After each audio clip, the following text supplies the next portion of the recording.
सबसे पहले गौरी पुत्र गणेश मनाऊं। नमस्कार, सुस्वागतम, वेलकम, अभिनंदन। आज मुझसे सुबह किसी ने व्हाट्सएप करके पूछा कि माँ, कर्जा उतारने के लिए हमें किस देवता की पूजा करनी चाहिए। तो मेरे दिमाग में आया कि गणेश उत्सव आ रहा है। मैं आपको बताऊं कि आप क्या समझते हैं गणपति को, कि वो महादेव के बेटे हैं, वो रिद्धि सिद्धि के दाता हैं, वो बुद्धि के दाता हैं, उनके पास शुभ और लाभ है। मैं कहती हूँ ये पूरी सृष्टि अगर चल रही है तो गणेश जी के ऊपर चल रही है। अगर आप गणेश जी मनाते ही नहीं है तो आपके कोई कार्य सिद्ध ही नहीं होते। तो आज हम गणेश उत्सव की बात करें। गणपति महाराज गणेश चतुर्थी पर, उनके जन्मदिन के उत्सव पर धरती पर आते हैं। 10 दिन रहते हैं और धरती का पूरा भार वो संभालते हैं।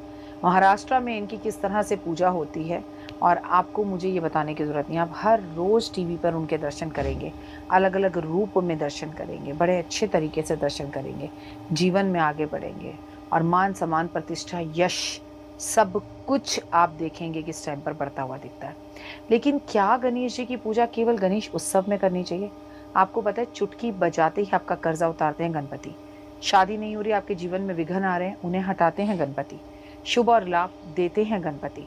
रिद्धि और सिद्धि आपके घर में आकर वास करती हैं अगर आप गणेश जी के पूजा करते हैं।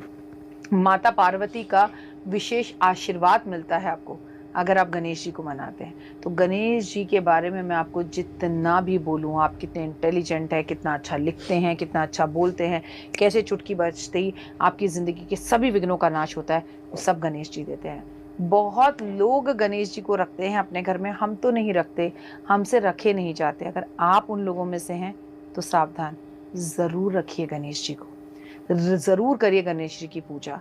अगर आपसे एक गणपति महाराज लाकर अपने घर में स्थापित नहीं किए जाते, गणेश उत्सव नहीं मनाया जाता, तो कोई बात नहीं, आप अपने घर के गणपति की ही पूजा बहुत अच्छे से करें। गणेश जी की आराधना अर्चना करें, रोज उन्हें नहलाएं, रोज नए नए वस्त्र पहनाएं, रोज नया नया भोग लगाएं, रोज उनके सामने बैठ के गणेश अथर्वशीष का पाठ करें, ओम गण गण गणपते नमः का जाप करें।